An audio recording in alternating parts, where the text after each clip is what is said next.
There you go. With urban dwellers becoming more conscious about the health benefits of eating organic food, startups too are now entering this domain. Rinali gets us more on this from Bangalore. For many of us, the thought of breakfast takes a back seat in our lives. Friends and working professionals Ashwin Chandrasekharan, Haripriya Raja and Nikhil Bell felt the same. That's when they decided to start Brekkie. This Bangalore-based startup serves a balanced, wholesome breakfast straight to your home or office.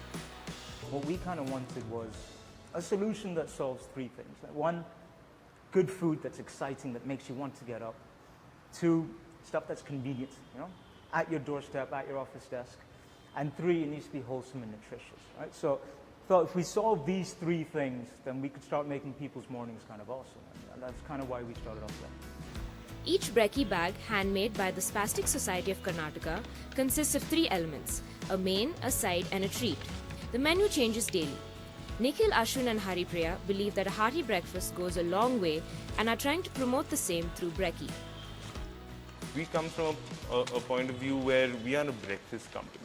This is the first meal you're going to have during the day, and that first meal needs to give you enough energy to sustain through the day. So when we think about nutrition, we just think of a balanced meal.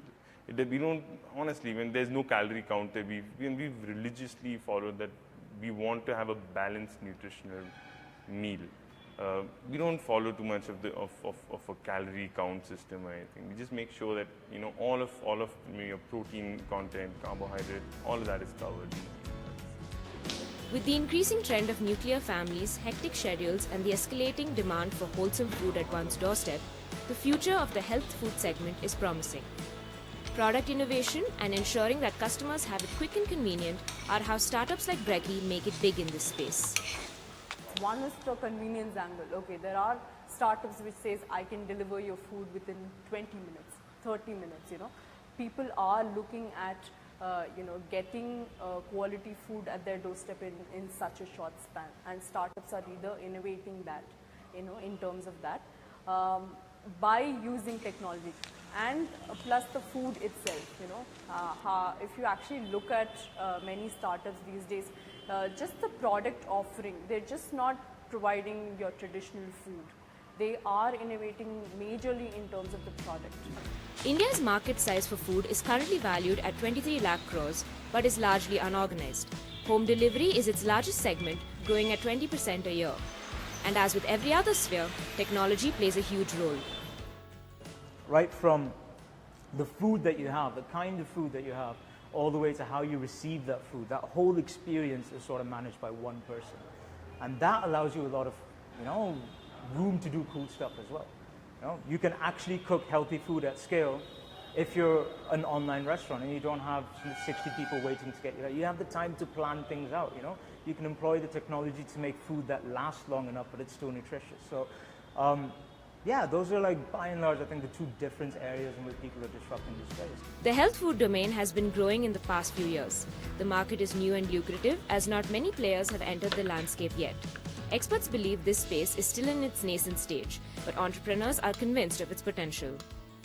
If you look at the space itself, there will be, say, 4 to 5 major players who will stand out in maybe in the next couple of years. What they would have really got it right will be the product, will be the imagery, will be how they have been perceived as by the customers, and the service itself. It's probably the culmination of all three things. So the startups which are actually concentrating on all three things put together is who's going to win the game eventually. The food business is very labor intensive. You're going to have to get your hands dirty. You're going to have to put that effort in. But and also understand what your customer wants. The technology will add on, but at the end of the day, you need to know what your customer wants. You need to provide that to him. So I'd say just understand, find a need in the market, understand what the customer wants. The health food segment and the food industry as a whole have a very promising future in India, as more and more people are becoming increasingly aware of the benefits of eating right. So if you plan on joining a startup or having one of your own in this space, now is the best time. Up next, I chat with a few students who are pursuing a degree in the field of nutrition.